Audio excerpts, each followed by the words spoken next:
Gunung Salak, permata alam yang tersembunyi di Pulau Jawa, menyimpan sejarah kelam dan misteri yang tak terpecahkan. Di balik keindahannya yang memikat, tersimpan kisah-kisah mengerikan tentang kutukan kerajaan gaib dan puncak yang terlarang. Kabut tebal yang menyelimuti lereng-lerengnya seakan menjadi tabir yang menyembunyikan rahasia kelam, yang hanya berani diungkap oleh mereka yang memiliki nyali besar. Pada tahun 2007, sekelompok mahasiswa pecinta alam dari Jakarta memutuskan untuk menaklukkan Gunung Salak. Arif, pemimpin kelompok yang dikenal pemberani dan memiliki pengetahuan mendalam tentang dunia mistis. Nisa, gadis periang yang selalu menjadi penyemangat dengan senyumnya yang menawan. Doni, si humoris yang mampu mencairkan suasana tegang dengan celotehannya yang lucu. Dan Maya, gadis pendiam yang memiliki intuisi tajam dan seringkali merasakan kehadiran makhluk gaib, siap menghadapi tantangan alam yang menanti. Mereka telah mendengar desas-desus tentang kutukan Gunung Salak, tentang kerajaan gaib yang berkuasa di puncaknya, dan tentang para pendaki yang hilang secara misterius. Namun, semangat petualangan mereka lebih besar dari rasa takut. Mereka percaya bahwa dengan persiapan yang matang dan hati yang tulus, mereka akan dapat menaklukkan gunung tersebut dan mengungkap misteri yang tersembunyi di dalamnya. Pendakian dimulai dengan penuh semangat. Cuaca cerah dan jalur yang bersahabat membuat mereka optimis. Mereka menyusuri jalan setapak yang berliku, melewati hutan yang lebat dan sungai yang deras. Suara kicau burung dan gemericik air terdengar merdu, menciptakan suasana yang damai dan menenangkan. Namun, saat mereka memasuki hutan yang lebih dalam, suasana berubah drastis. Kabut tebal turun, menyelimuti pepohonan dan membatasi jarak pandang mereka. Pepohonan tua yang menjulang tinggi seakan menjadi raksasa yang mengawasi setiap langkah mereka. Suasana menjadi sunyi mencekam, hanya terdengar suara angin yang berembus kencang dan dedaunan yang bergesekan. "Hati-hati, jalurnya licin," teriak Arif, mengingatkan teman-temannya. Mereka melangkah dengan hati-hati, mengikuti jalur yang samar-samar terlihat. Nisa yang biasanya ceria mulai merasa gelisah. Ia merasakan kehadiran makhluk gaib yang mengikuti mereka dari belakang. "Aku merasa ada yang mengawasi kita," bisiknya pada Maya. Maya mengangguk, ia juga merasakan hal yang sama. Intuisi mereka berteriak bahwa ada sesuatu yang tidak beres di tempat itu.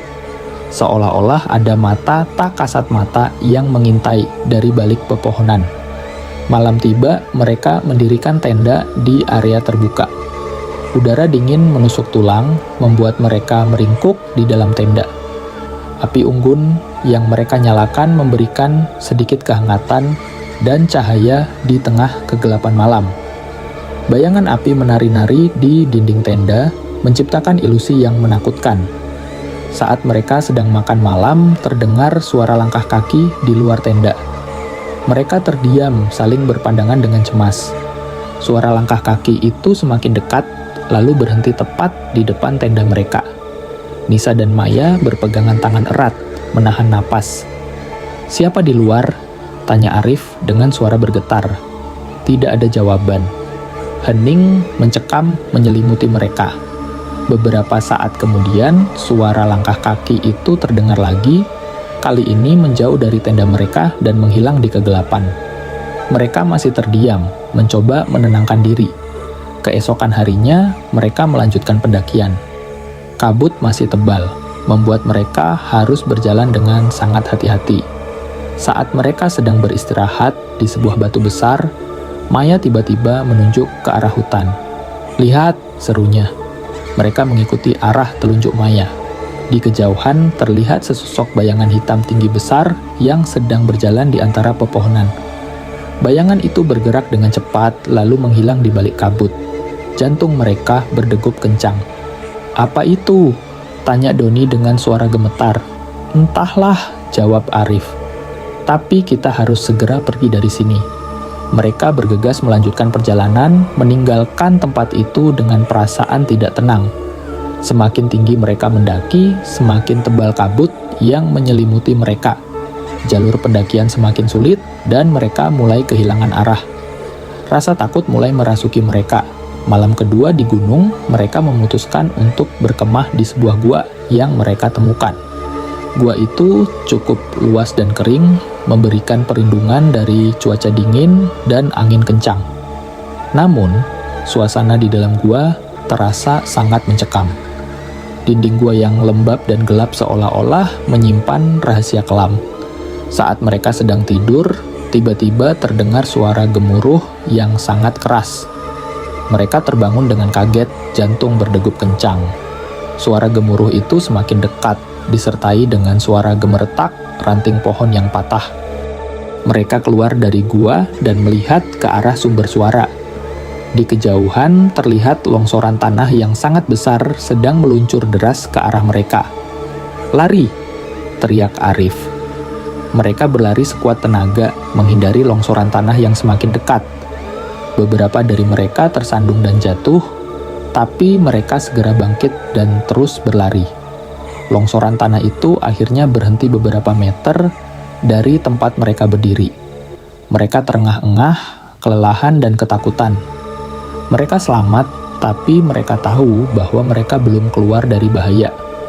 Keesokan harinya, mereka memutuskan untuk turun gunung. Mereka berjalan dengan hati-hati mengikuti jalur yang mereka ingat.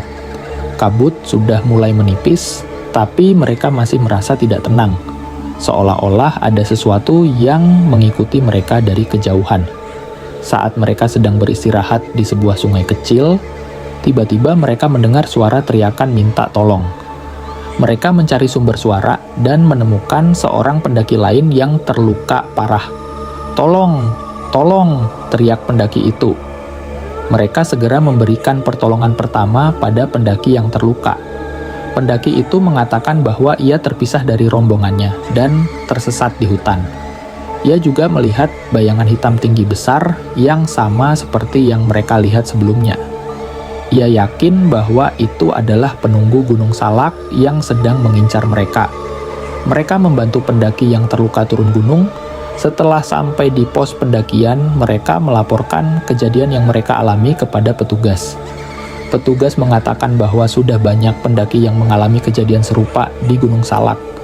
Mereka semakin yakin bahwa Gunung Salak memang menyimpan misteri yang belum terpecahkan. Arif, yang memiliki pengetahuan mendalam tentang dunia mistis, menceritakan kepada teman-temannya tentang mitos dan legenda yang terkait dengan Gunung Salak. Menurut cerita yang beredar, Gunung Salak merupakan tempat bersemayamnya kerajaan gaib yang dipimpin oleh Prabu Siliwangi, seorang raja sakti dari kerajaan Pajajaran. Konon, Prabu Siliwangi dan pasukannya moksa di gunung ini dan menjadi penunggu gaib yang menjaga Gunung Salak dari gangguan manusia. Puncak Gunung Salak juga diyakini sebagai tempat yang terlarang. Konon, siapa saja yang berani mendaki ke puncak tanpa izin dari penunggu gaib akan mendapatkan kutukan. Kutukan tersebut bisa berupa kesialan, penyakit, bahkan kematian. Arif juga menceritakan tentang ritual-ritual yang dilakukan oleh masyarakat setempat untuk menghormati penunggu gaib Gunung Salak. Ritual-ritual tersebut bertujuan untuk meminta perlindungan dan keselamatan dari para pendaki. Meskipun telah mendengar cerita-cerita mengerikan tentang kutukan Gunung Salak, Arif, Nisa, Doni, dan Maya tetap bertekad untuk melanjutkan pendakian mereka. Mereka ingin membuktikan kebenaran dari mitos dan legenda yang beredar. Mereka ingin mengungkap misteri yang tersembunyi di balik kabut tebal yang menyelimuti puncak gunung. Mereka mempersiapkan diri dengan matang. Mereka membawa perlengkapan pendakian yang lengkap, termasuk peralatan navigasi, makanan, minuman, dan obat-obatan. Mereka juga membawa sesajen dan dupa untuk menghormati penunggu gaib Gunung Salak. Perjalanan mereka menuju puncak semakin sulit. Jalur pendakian semakin terjal dan licin. Kabut semakin tebal, membuat mereka sulit melihat jalan. Mereka juga mulai merasakan hawa dingin yang menusuk tulang. Namun, mereka tidak menyerah. Mereka terus melangkah maju, didorong oleh rasa penasaran dan semangat petualangan. Mereka yakin bahwa mereka akan dapat mencapai puncak dan mengungkap misteri yang tersembunyi di dalamnya. Setelah berjuang keras, mereka akhirnya sampai di puncak Gunung Salak. Pemandangan dari puncak sangat indah. Mereka bisa melihat hamparan hutan yang hijau, sungai yang berkelok-kelok, dan awan yang berarak di langit. Namun, keindahan itu tidak berlangsung lama. Tiba-tiba, kabut tebal turun, menyelimuti puncak gunung. Mereka tidak bisa melihat apa-apa lagi. Mereka mulai merasa tidak nyaman. Mereka merasakan kehadiran makhluk gaib yang mengelilingi mereka. Mereka mendengar suara bisikan-bisikan yang tidak jelas, seolah-olah ada banyak makhluk tak kasat mata yang sedang berbicara satu sama lain. Suhu udara turun drastis, membuat mereka menggigil kedinginan. Tiba-tiba, mereka melihat sesosok bayangan hitam tinggi besar muncul dari balik kabut. Bayangan itu memiliki mata merah menyala yang menatap tajam ke arah mereka. Arif, yang pernah belajar tentang makhluk gaib, mengenali bayangan itu sebagai Prabu Siliwangi, Raja Sakti dari Kerajaan Pajajaran yang menjadi penunggu Gunung Salak. "Kalian telah melanggar aturan kami."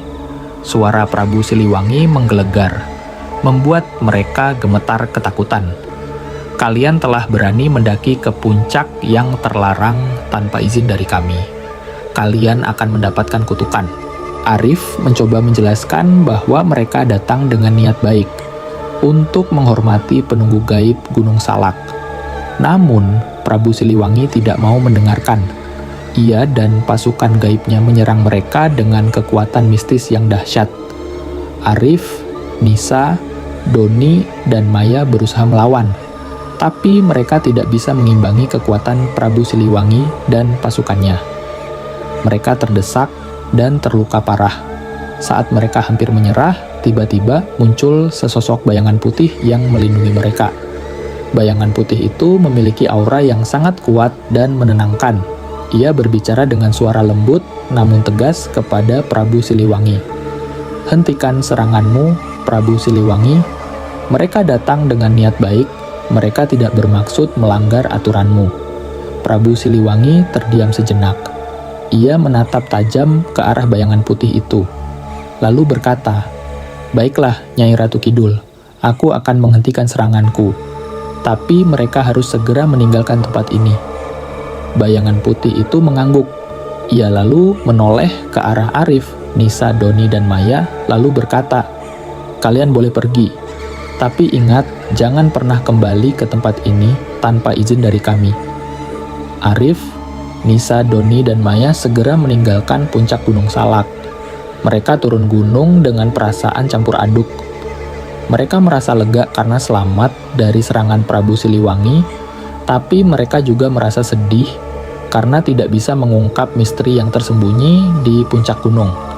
Setelah sampai di pos pendakian, mereka bertemu dengan seorang kakek tua yang merupakan juru kunci Gunung Salak. Kakek tua itu menjelaskan bahwa bayangan putih yang menyelamatkan mereka adalah Nyai Ratu Kidul, Ratu Pantai Selatan, yang juga merupakan penunggu gaib Gunung Salak. Kakek tua itu juga mengatakan bahwa Prabu Siliwangi dan Nyai Ratu Kidul sebenarnya adalah pasangan suami istri yang saling mencintai. Namun, karena suatu kesalahpahaman, mereka bertengkar dan berpisah. Prabu Siliwangi pergi ke Gunung Salak dan menjadi penunggu gaib di sana, sedangkan Nyai Ratu Kidul pergi ke Pantai Selatan dan menjadi ratu di sana. Kakek tua itu berpesan kepada mereka agar tidak menceritakan pengalaman mereka kepada siapapun. Ia khawatir cerita mereka akan membuat orang lain takut dan tidak berani mendaki Gunung Salak. Arif, Nisa, Doni, dan Maya berjanji untuk merahasiakan pengalaman mereka. Mereka juga berjanji untuk tidak pernah kembali ke Gunung Salak tanpa izin dari penunggu gaib. Beberapa tahun kemudian, Arif, Nisa, Doni, dan Maya kembali ke Gunung Salak. Kali ini, mereka datang dengan persiapan yang lebih matang. Mereka telah mempelajari lebih banyak tentang mitos dan legenda Gunung Salak, serta tentang ritual-ritual yang harus dilakukan untuk menghormati penunggu gaib. Mereka juga membawa sesajen dan dupa yang lebih banyak dari sebelumnya.